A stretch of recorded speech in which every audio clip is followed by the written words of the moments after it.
It's ghost story time. This particular story is about the most number of ghosts I've ever encountered at one time. So if you're one of those people wondering, how does one person encounter so many ghosts? Like, I've never seen a single ghost in my life. I believe somebody commented that on one of my videos. I am a spiritual medium, so I see them all the time. Which brings me to my next point. I had been suffering from insomnia for years. And when I say years, I mean decades, like my entire life. I've always had a hard time sleeping at night because there's always somebody when I'm trying to fall asleep who pops in against my will and it tries to get some sort of message across. It's the absolute worst. But how do you tell doctors that? Well, I didn't. I didn't tell any doctors that I was hearing voices because then I'd be put on antipsychotics. That's a story for a different day. So I sought out help from a sleep specialist. This doctor ordered that I have 2 separate sleep studies done back to back. So I had to do the typical stay overnight in the hospital. And then I also had to stay the following day. So it was right around 24 hours that I was confined to a single room in a hospital. If you don't know where this is going, that's your first clue. This story happens in a hospital.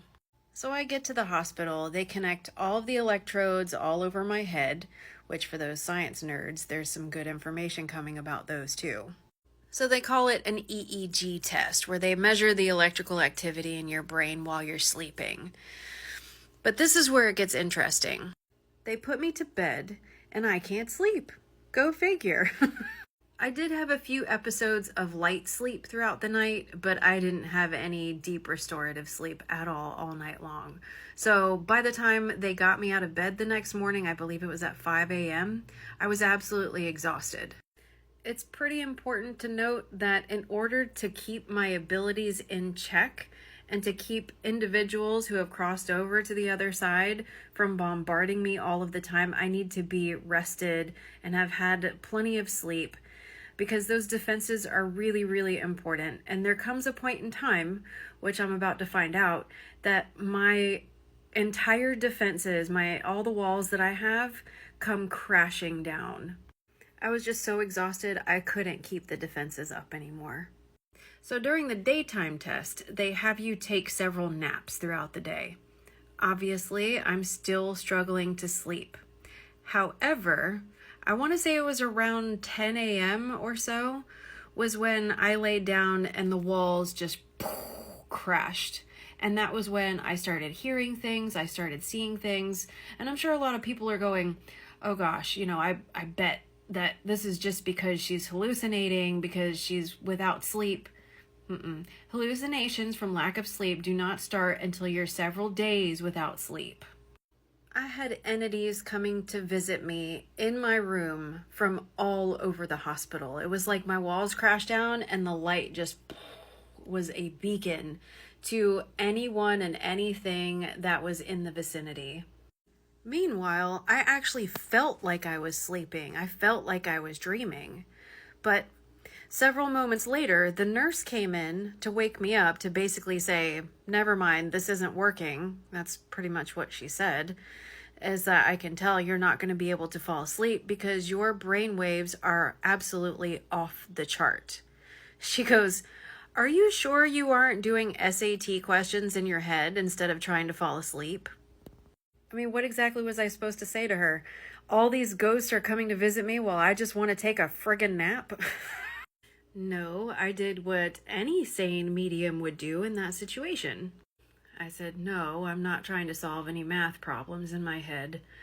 However, Grandpa Charlie says from the other side that he loves you and he misses you and he's sorry that you didn't get to be there when he passed, but don't beat yourself up too badly over it. And of course, the look that she gave me was of some great surprise, and she says, how did you know that?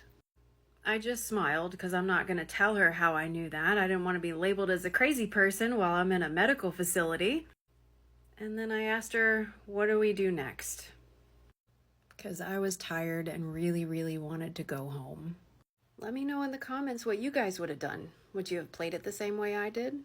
Here's how you can summon Bloody Mary. She was the first queen to rule in her own right, and many thought she was crazy. She got her name thanks to her persecutions of the Protestant heretics.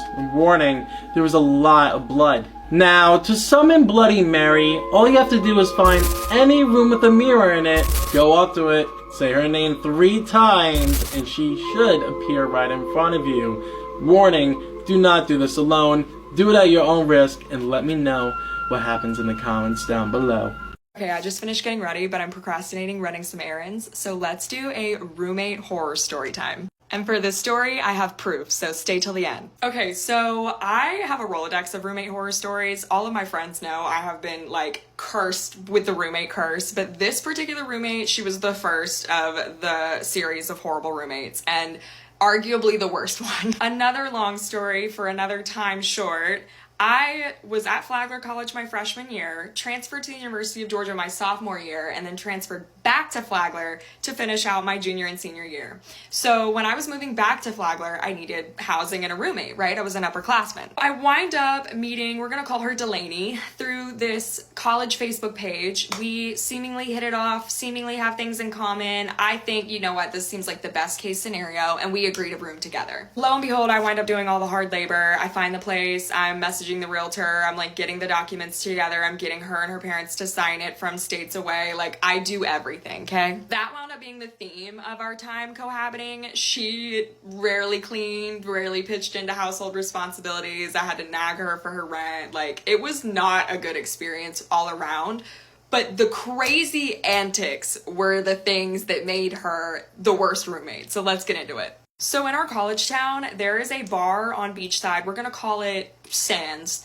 And it's like the college bar. Every Wednesday they do this thing called flip night where the bartender flips a coin. If you call it, your drink is free. And so all the college kids go every Wednesday night. It's a big deal. Well, Delaney decided she was gonna go to flip night, and for whatever reason I stayed home. I don't remember why. I went to bed like I would any other night, not thinking anything of it. So the next morning I wake up super early to what I'm thinking. You know how sometimes your dreams will sort of carry into you waking up and you can't tell where the line is between your dreamland and reality? I was hearing this doodly doodly doodly doot sound in what I thought was my dream, and it was slowly pulling me back to reality and waking me up. And it just keeps going. It's this doodly doodly doodly doot. It almost sounds like a charm or a ringtone. Like, I don't know how to explain it, but it's not an alarm sound. It's like a sing-songy tune. Something to note is that this house we were living in had just been fully updated, so all new appliances, all new flooring, all new everything. Well, eventually I wake up, and I'm sitting up in my bed, and I hear this sound. It's still going, and I'm realizing that it wasn't just in my dream. So I'm like walking around my room, I'm trying to figure out what's making this noise. I'm like, is it an old electronic? Like, is it my laptop? Is it my phone? I'm checking everything, and I can't figure out where this sound is coming from. And eventually I realize it's not coming from inside my room. It's coming from somewhere outside of my room. So I'm like following the sound like Hansel and Gretel, and it eventually leads me to the kitchen. I realize that this sing-songy lullaby doodly doodly doodly doo is coming from the kitchen. Not just coming from the kitchen, it's coming from the oven that is on at 7:30 in the morning. I look at the oven that is seemingly on at 7:30 in the morning and think to myself, self, we didn't turn the oven on at 7:30 in the morning. Self, I don't think there's anyone else here who turned the oven on at 7:30 in the morning. Why is the oven on? And then it finally hits me. It's the preheat alarm that's going off and making this sound, because the oven is a brand new updated appliance. I didn't connect that doodly doodly doodly doo sound could have been an alarm. It wasn't your regular traditional like meh, meh, alarm sound. It sounded like a lullaby tune. It was the preheat alarm. Without skipping a beat, I just reach for the oven and open the door, and poof, smoke comes billowing out. I mean, fills the house with smoke. The fire alarms start going off. It's like a scene out of a movie. So I throw on an oven mitt and I pull out whatever the frick is in the oven. It's a tray of chicken nuggets. Over a dozen chicken nuggets, absolutely charred to filth. And I will show a picture at the end. Charred to filth chicken nuggets. I'm dumbfounded. I put the tray down. I turn the oven off. I go marching over to Delaney's room. Boop, boop, boop, boop. I open the door. Delaney is passed out in her bed, face down, still fully dressed from the night before. Her heels are still on her feet. And she's not responding to me. I'm like, Delaney, hello, trying to wake her up. You almost killed us. You almost burnt the house down. You're lucky these were frozen chicken nuggets, because if there hadn't been an ounce of moisture trapped in there, we would have died. Like, hello. Not even, like, shrugging me off. She's not comatose. She, like, is alive, but she's just so drunk, probably still drunk from the night before. She's not paying me any attention. I was friggin' pissed. This was just the first series of dominoes that led to a disastrous living situation with Delaney, but when I show you this photo, prepare yourselves. Like, if this had not been a frozen item of food, like the water that was trapped in those chicken nuggets, we would have died. It would have burnt the house down, because who knows how long between when she got home, passed out face down in her bed, after putting those chicken nuggets in the oven, who knows how long they were in there? Like, I can't. Anyway, here's the nuggets. Bruh. Can we show them the older homestead? Yeah, let's go. As you know. No, it's not. No, it's not.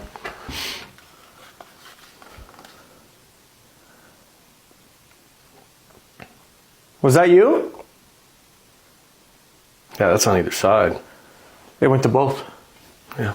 Someone submitted a story to me about being haunted on a Native American reservation, and it is terrifying. Tonight's submitter did not tell me whether I could use her real name or not, so I'm going to call her Victoria. So Victoria starts off the story by saying that she's Native American and she was born on a reservation, but after a few years, she moved to the city. Now, Victoria says that you would think that a lot of scary things would happen on a reservation, but it wasn't until she was 3 years old that scary things really started to happen to her. And she also said that you don't think that you would remember what you would experience at 3 years old, and most people don't. And she doesn't remember a lot, but she does remember this particular thing, because what she saw, she should have never seen. Now, in her culture, she was taught the basics: never to whistle at night, don't run in the house at night, and don't tell scary stories at night. In fact, she was taught not to even go outside at night, not even to look out the window. Well, on this particular night, she was sleeping on the bed with her mom, her stepfather, and her older sister. Her sister is about 3 years older than her. Now, in her culture, they have these ghosts that you are never supposed to see. But one night, she's sleeping and she wakes up to somebody yelling, and she can't really see anything, but it's yelling outside of the window. We're on the second story of the house with a window looking over her small dirt lawn, and at first when she heard this noise, she did not move. She was too scared to move. But then suddenly the yelling got louder, and then right in her ear, she hears, "Hey."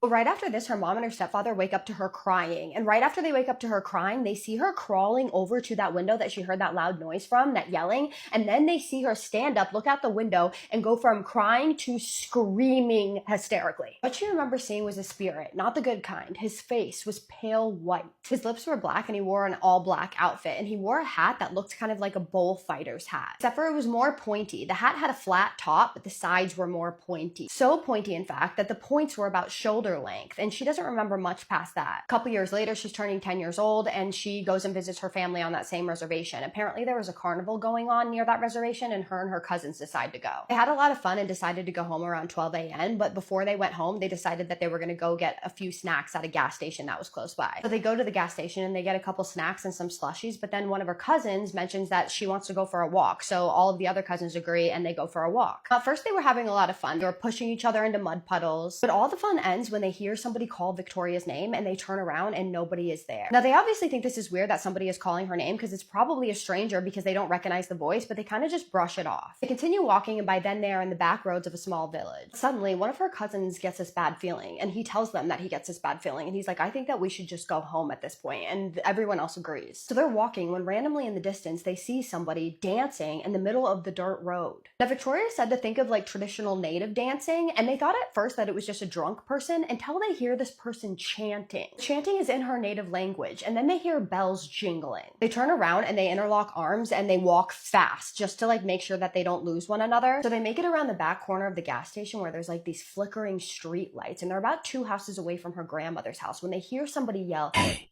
She said that they immediately stopped walking, and then she got goosebumps all over her body. Then it suddenly got really cold outside to the point where she was shivering. She said that her cousins were trying to get her to move, but she literally couldn't physically move. That's when she hears it. She hears somebody say, "Hey, look up." She said she can't really describe the voice, but that it sounded like a grown man and a child at the same time. Then she looks up at the house next to them, and she sees somebody dancing on the roof. No thank you. They're twirling and humming and their arms are out like a scarecrow. Suddenly, she cannot breathe. Then this thing turns its head and she sees that pointy hat. She immediately starts running towards her grandmother's house. Her cousins, frightened by what they heard, but they didn't see it, only she was the one who saw it, started running as well. And as soon as they get home, she tells everybody, like her grandparents, her mom, her uncle, everyone, what they saw. Now, they just got mad at them for being so late and staying out so late and tell them to go straight to bed, but they couldn't go straight to bed because right after they tried to go to bed 5 minutes later, they hear someone yelling outside of the house,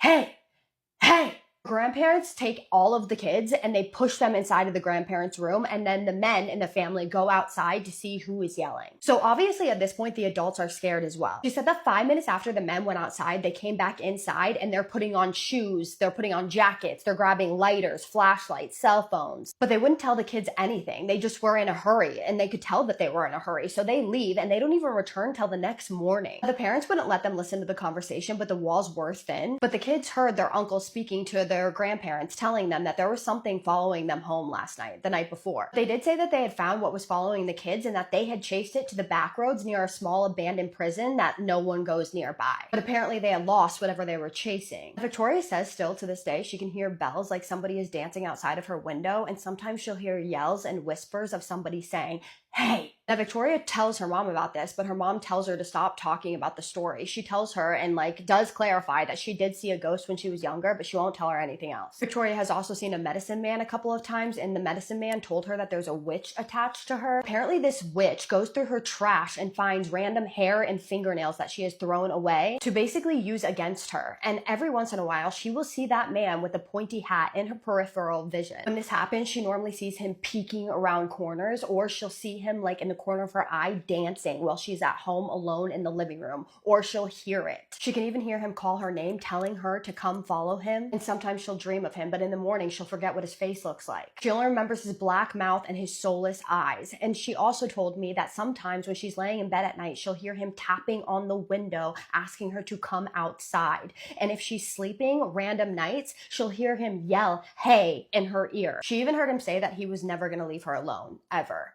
He said this in her ear. Because of this, because he yells in her ear, she is terrified of loud noises. So she doesn't like popping balloons. She doesn't like fireworks. She doesn't like the sound of people yelling. It terrifies her. And she is most specifically scared of people yelling because she is afraid that in their voices, she is going to hear him yell back at her. So what do you guys think about that story? What do you think is going on here? I think this is truly terrifying, and she definitely has an attachment, in my opinion. Victoria, I know you wanted my TikTok friends' opinion, so if you guys could drop in the comments what you think is going on here, that would be great, or any advice or suggestions that you have for her. My advice or suggestion would be to seek out whatever is your culture. I'm not sure what your specific culture, who you would go seek help for, but if you were Catholic, it would be a priest. So whatever your culture is, and I'm sorry that I don't know what it is, I'm not familiar with it, but I would go seek out help from that person to try to get them to cleanse you or cleanse your space. I really hope that you can get this taken care of, girl. Thank you so much for letting me share your story.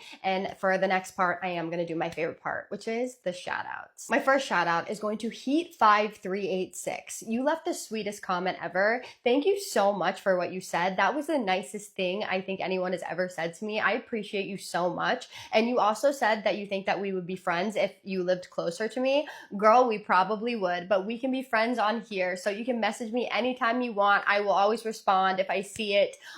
You can email me. That's a faster way of getting my attention. And thank you so much. You are the best, girl, and I love you. My next shout out is going to Becky Dawn 8. Thank you so much for your comment. It was so sweet. Thank you. I can't even say thank you enough. I love that you love my content. That really, truly means the world to me. Thank you for commenting. Thank you for supporting me. It means the world to me, like I said, and I hope that you know how much I appreciate you with my whole entire heart, and I love you, girl. And with that being said, my name is Kaisa, and I tell true scary stories on here every single night that you guys submit to me. So if you're into that, hit that follow button. And I just need you to do 3 things for me. And what are those? Keep sending me your scary stories. Have a safe night. And what's the third one? Say it with me.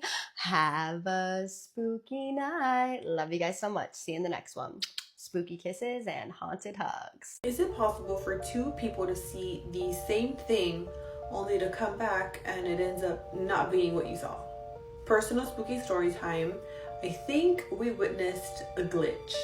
We have been having some work done on our vehicles. My cousins had come to help, my father-in-law had come to help, and they were bringing some tools of their own. On Halloween night, we were outside, we had a lot of people over, and my husband was looking at me and kind of pointing to something with his eyes, and I look at him and he's like, put that away. I look down and it is a yellow DeWalt drill. I grabbed the drill, I put it away, and that was the end of it. Later on that night, we talk and he's like, where did you put the DeWalt? I was like, why are you leaving your stuff outside? And he tells me, I don't own a DeWalt drill, I own a Ryobi. And I was like, oh yeah. Neither of us thought anything of it because, like I said, there was a lot of people coming to help us, so it must have been somebody's, and I thought it was my father-in-law's.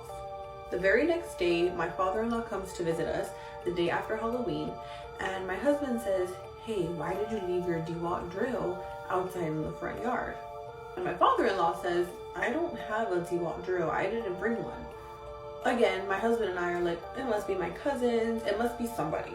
Well, that same night, I ended up needing a drill to install something, and I go to the place where I had put it away. Only it wasn't a yellow DeWalt drill that was there. It was a green Ryobi, my husband's drill. I put it away upstairs in a secret spot. Nobody knew where I had put this drill, so it's not like someone would have swapped it, because that makes no sense. I'm shook and I'm like, this is not what I put away. So I go downstairs with the drill and I'm like, where's the yellow DeWalt drill? My husband tells me, when you put it away, why do you have mine? And I said, wherever I hid the DeWalt drill, that is where this one was. Neither of us could explain it. We both saw a yellow DeWalt drill, not a green Ryobi. How can you explain that? We weren't drunk. We were both coherent. So how can you explain that? Is this some sort of glitch?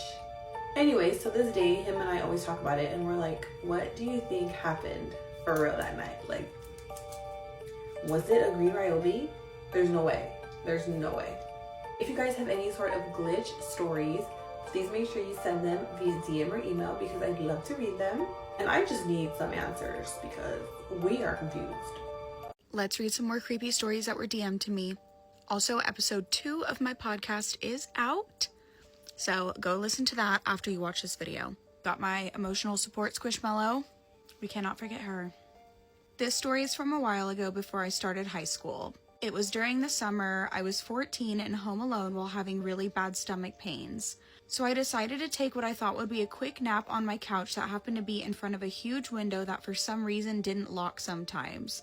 I fell asleep sitting upright with my dog in my lap. I woke up to my dog barking loudly and more than usual at the window that I thought was closed with a curtain. I looked at the window while still kind of being asleep and saw a tall man bending over to look at me through the little crack that the curtains didn't cover. And as soon as he saw me, he made a run for it. I quickly got up and looked through another window that led to the driveway and didn't see him leave. I can't tell if he hid or was really quick, but I never saw him again after that. Okay, some random man looking at you while you're sleeping is incredibly terrifying and creepy. And what a good dog for protecting you. Dogs are the best. Okay, y'all, this next story is really crazy. When I was about 1, I remember everything about my birthday. I lived on a small island called Kodiak, Alaska. I remember the table I was at, the cake I had, and even sitting outside and sitting on my dad's lap while he opened a gift of Tiffany earrings for me. They let go of balloons for me too, and I remember watching them float up to my right, just observing them. Fast forward, I don't remember much else from that day, but this next thing was really weird. I remember walking through the wall to the left of my fridge, and it was like a long tunnel. There were L-shaped bars above me to my left and right, and there was another on the left side with a camera recording me. I eventually walked through this big white light, and all of a sudden I was a toddler. Still creeps me out to this day. Okay, that story was so creepy to me. Like, what is going on? You remember your birthday from when you were 1, and then you have this weird experience of like walking through a wall? I can't help but wonder if maybe this is like maybe some childhood trauma, or something like actually paranormal, like you walked through a wall. Like, did you go somewhere else? and then you walked through a big white light. Really wanted to read this story because I'm curious if anybody else has had a similar experience. So please let us know if something similar has happened to you, because that story just seems so creepy to me. It's giving me like back rooms. One day I was at my grandma's house for Christmas. My grandma was always the spirits and witches type and had multiple things like that scattered in her house. I've never liked it. One night I was sleeping upstairs and I heard noises coming from downstairs. It was late and I was worried, so I went downstairs to check. The stove was on and all of the faucets were turned on, and my grandma's Ouija board was out and on the table. I checked my grandma's room and she was completely and utterly asleep. When I came back out, the little thing on the board had moved to the opposite end of the table. I was so scared I ran back upstairs in tears. The next day my family left her house to come back to mine. 1 hour after we left, my grandma passed away. What? First of all, that's so sad. I'm so sorry that your grandma passed away. That is a crazy, creepy story. I've always wanted to do a Ouija board. I've never done one, but everybody tells me not to, so probably shouldn't. What the fuck was that? Bro! What's going on around you? I don't know. I'm frozen. I am frozen. Did the window Sean. break? This is probably the scariest story I've ever read. If you're new here, hi. I usually talk about some pretty scary stuff, and recently I went an email where anyone who finds this page could send me their ghost stories. And let me tell you, I have not only been getting a lot of emails, I genuinely did not think that these were going to be as scary as they are. And just a little PSA, these stories are so scary that I've had to start reading them during the day. And this story is one of the reasons why. So let's get into it. This story comes from someone who would like to remain anonymous, and for obvious reasons, I'm going to respect that. So before we get into it, everyone in this story is ranged from 14 to like 17. And this happened a few months ago. So every other month, the person who sent me this email and his family go and travel 5 hours across country to go see his cousins on his dad's side.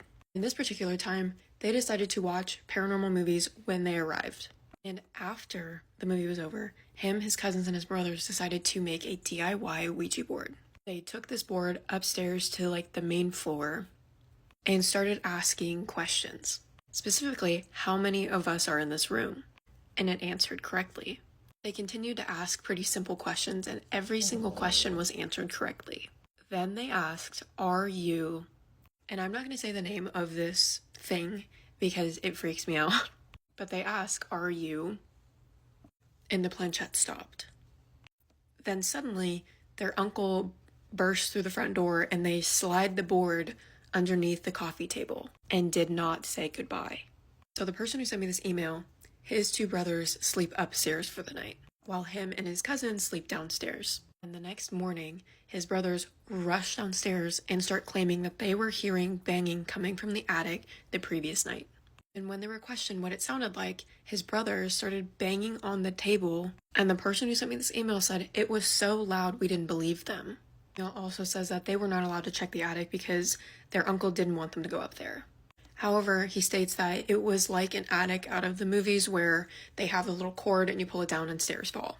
The next night, the person who sent me this email and his cousins decide to sleep upstairs and the brothers downstairs. So they just flip-flopped to see if they could hear what was going on the previous night. And they did. He woke up at exactly 3 a.m. to the loudest banging coming from the attic. He tried to wake up his cousins, but they were not waking up. He says that once the banging stopped, he had to go to the bathroom, so he got up and went to open the door, but the knob wasn't budging. Almost like someone was on the other side holding the doorknob. And when he was able to open the door a little bit, he noticed something, and that was the hallway light wasn't on. And I guess in this house, the hallway light is always on, so the fact it was off immediately started raising red flags. And I guess you can see the door to the bathroom, and it was just slightly open, and it was just swaying back and forth. And at this point, the person who sent me this got scared and slammed the door shut. At which point, it wakes the cousins up in the room. And when he explains what happened to him, They stay up until sunrise. And at the end of the email, he says that whenever he tells people this story, they think he's crazy. And all I gotta say is, I don't think you're crazy because I have had the same experiences. I also made a DIY Ouija board and did not say goodbye. And whatever was in the board was obviously not just secluded in the board, if you know what I mean. And I would hear the craziest things for months after. This is also why I tell people not to play with Ouija boards. But anyways, that's gonna do it for me. Stay tuned for more ghost stories.